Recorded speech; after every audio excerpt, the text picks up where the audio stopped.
quel bilan faire de ce début d'année 2011 ? Ce début d'année a été plutôt porteur pour les marchés d'actions, dans finalement la continuité de ce qu'a fait le gouvernement américain en novembre 2010, c'est-à-dire d'abord un plan d'injection massive de liquidités dans les systèmes financiers et un plan de relance budgétaire via des reports de baisse d'impôts et des mesures également de financement du programme de santé d'Obama. Donc finalement, un début d'année 2011 porteur avec un CAC qui a gagné 6 à 7% depuis le début de l'année. Donc un démarrage plutôt correct pour ce début d'année. Alors, que penser finalement de la suite de l'année ?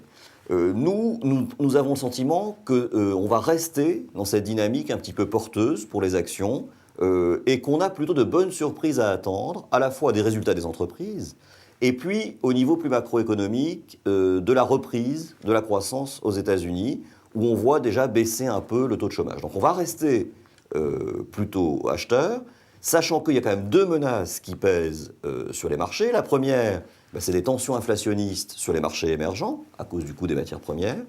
Et la deuxième, les difficultés d'un certain nombre d'États de la zone euro qui ont accumulé une dette importante. Et aujourd'hui se pose la question de la restructuration de cette dette. Alors, comment nous allons piloter au niveau de la société de gestion notre allocation d'actifs par rapport à ces vues de marché ? D'abord, on l'a dit, on va rester dans une situation où on privilégiera la classe d'actifs actions au détriment du marché monétaire qui est très peu rémunérateur, au détriment du marché obligataire aussi, où on sent qu'il y a quand même pas mal de soubresauts sur la dette des États en particulier.